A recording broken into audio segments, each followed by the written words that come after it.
welcome. You're watching Head to Head. I'm Antonina Antosha with UATV. 5 Ukrainian political prisoners were transferred to the Lefortovo pretrial detention center in Moscow from Russian penal colonies. Members of a public monitoring committee were denied permission to meet with the prisoners Volodymyr Balukh, Mykola Karpiuk, Stanislav Klykh, Oleksandr Kolchenko and Sushchenko. There is also no confirmation of whether Pavlo Hryb is among the transferred prisoners. To talk more about efforts to rescue prisoners of the Kremlin, we welcome to our studio today Eugenia Andreyuk. She's a human rights activist. Hello and thank you for joining us. Hello. So we do know for sure that there are certain political prisoners that have already been transferred to the Lefortovo pretrial center. However, we don't know anything whether among those prisoners of the Kremlin is Volodymyr Balukh. Right? We do possess information that earlier he was taken out of the Russian colony number 4 and then transferred to the Torzhok, which is a little town in Russia. But this is the latest information we have. So what's with the fate of Volodymyr Balu? Yeah, so unfortunately there is no exact information, so there is no information that we know for sure, like 100% that he is in Lefortovo prison, but probably, and it's something that we suppose that probably he is already in Lefortovo, because except these 5 prisoners that you've already named, there are also other prisoners like Oleksandr Sizanovich, for example, who is also in Lefortovo prison, and he was transferring the parcel from Russian human rights defenders. So probably we think that Volodymyr Balukh is among those people who are now in Lefortovo prison, but unfortunately, for sure, it is not known. According to the Russian media, RBK, the list of the possible prisoners for the exchange is going to contain 33 persons. So, except for those 4 or 5 people that we've just named, who possibly could also be on the list? So first of all, probably there are 24 Ukrainian sailors who are now prisoners of war in Russia. While it's interesting that they are still now under the trial, so they have not been still sentenced, while all other political prisoners about whom we are talking, they already have their sentences. So normally, when we talk about legal procedures, there are different legal procedures for those people who already been sentenced. Those who already have sentences, they could be pardoned. Now, what about those who are still on trial? So normally, those people who are on trial, they ask for pardon, and then they could be pardoned like an individual decision, while I'm quite sure that Ukrainian sailors would not ask for pardon.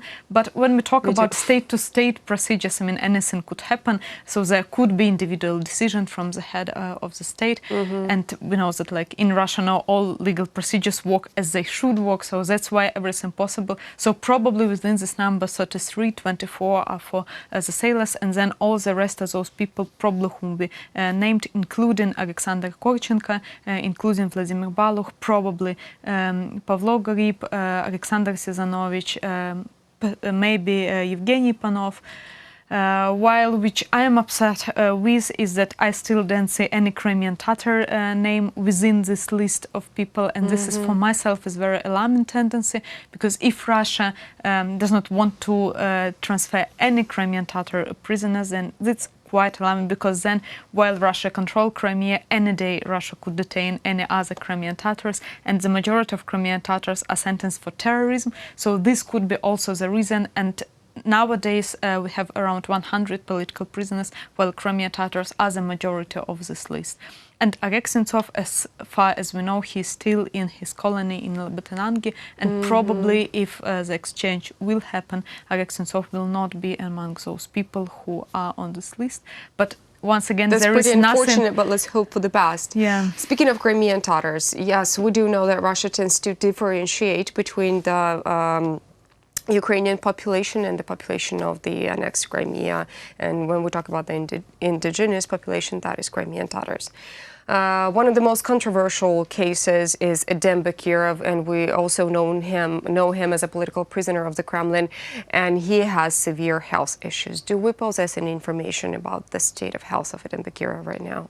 So the recent information is that he was transferred to the hospital. However, he was returned back to the pre-trial detention facility. Without any medical examination? Probably there was medical examination, but if it was quite short, because he stayed there for a very short period of time, and then he was returned back to the pre-trial detention. The last court settings that took place in Crimea, the court decided and asked for medical examination in order to establish whether Dembekirov could stay within his state of health, could stay in SIZO. Well, this is also quite ironic, because all the medical documents have already been presented to the court numerous times by the lawyers, and also I think it's quite obvious with a person who had the surgery on heart, who has problems with his legs and diabetes.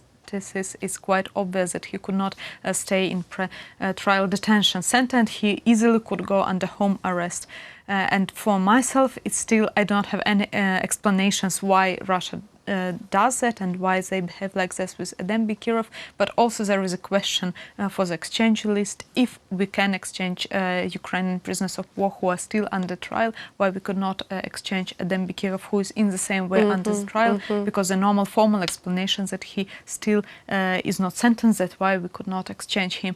But like, once again, the exchange, it's very, the procedure which is not transparent at all, because there is just on the governmental level, governmental decision, and still on the 5th year we do not have any mechanisms at least to discuss exchange of political prisoners and other detainees. So all that is just as a black box, and we got just some reports from state officials, and we know that today probably the Ombudsman of Russia, Moskvikova, has arrived to Kiev, and probably if she arrived, then for sure the main topic and the main issue is the exchange of political prisoners.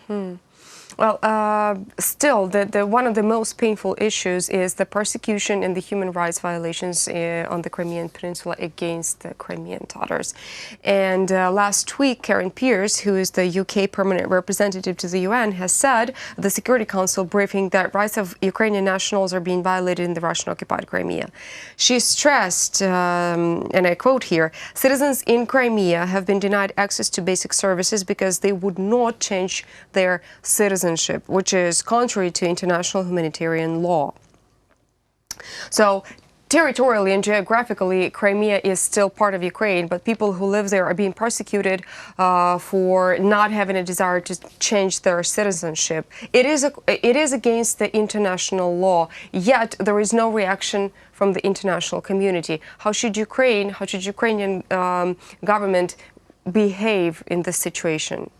So it's not true that there is no reaction. There are plenty of different reactions, both political declarations, but also quite legal instruments. So when we talk about political statement, it's quite easy. It's all statements of both the states, as for example was this that you've cited of the UK representative, and different international organizations. But also there are a number of legal instruments, and here I mean, for example, the resolutions of UN General Assembly, which is the largest international fora, and I would remind that we already have 3 resolutions on Crimea, and 2 of them specifically devoted to human rights situation in Crimea. Plus, there is a number of court procedures in international courts on the situation in Crimea and in Donbass. And here we talk first of all about International Court of Justice, and there have been already decisions on provisional measures exactly on Crimea that Russia should annul the decision on the ban of Majlis, the representative body of Crimean Tatars, and to enable Ukrainian language in schools in Crimea. And there is a number of other international courts dealing with this situation. For example, the Prosecutor Office of International Criminal Court is going through the procedure of preliminary consideration of the situation. So the European Court of Human Rights is working with the situation. So in these terms, Ukraine uses quite a lot of international legal instruments, plus a diplomatic mechanism, a sanctions regime, and this is probably, at least what we now see, one of the most effective instruments of pressure to Russia through the sanctions and through the economic structural sanctions, because probably there is, in today's globalized world, there is one of those few things that already work. And plus all the political issues as nowadays is going on with G8, for example, and I'm quite sure that all this exchange of political prisoners is here, like. So it is a pre-stage for being reinstated at the G7, G8 club. Indeed.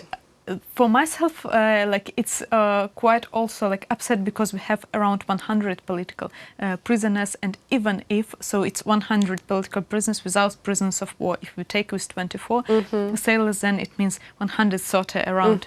If we exchange only 33 of them, then we still have around 100 Ukrainians who are detained in Russia, and that means that any other day Russia could also manipulate any number of these people, right? Exactly. Either like 50, 20, and any other day in Crimea it could detain new people and then like manipulate with that. So that's why for myself this is very alarming, because it seems that as if people there is a price, there is an instrument to trade on, but this is like people, these are real human beings who didn't do anything criminal and who are detained just for being active or just for being like public, and for that they are detained and kept in prisons within all this like political games and political manipulation of Russia, which is like very upset that in the 21st century we see that the politics on the human cost. Right. Well, I've heard a point of view that this political prisoner exchange is also happening as the pre-stage for the beginning of the peace talks on the Donbas conflict zone. What would you think? Probably it could be, but I would say quite different and separate processes. We already used to have later the exchange of several detainees who used to be detained in non-government control territories, and I think, and it's more Russia's agenda, which I think Ukraine should counteract, to keep this issue separate, to keep Crimea as a separate issue. In all international fora, Russia always says that like Crimea is a part of Russia and there could be no objections. While with Donbas, the position is quite different, and there is a Minsk process, and Russia poses itself not as a country which has ownership, but as a country who is as international arbiter who helped to resettle this conflict, showing that there is a kind of like civil war in this part of Ukraine. So it's interesting. There is quite different politics. So I think that within the public agenda, I think Russia would try to keep this issue separate, while in reality it could be quite different issues. Today I've talked with one politician and regarding the exchange, and he said that he doubts that Russia would make such a present for Ukrainian national holidays, that the exchange would happen this day. So this is also quite strange. This exchange is happening during the Ukrainians' Independence Day. So probably this would not happen exactly these days, but probably next week, which is also like altogether is quite strange, and we do not know which political issues and which political processes are going behind that. Exactly. Well, hopefully there is nothing major and nothing negative. Thank you so much for coming here. Thank you. That was Eugenia Andreyuk. She's a human rights activist. Thank you so much for watching UATV. Stay tuned for more.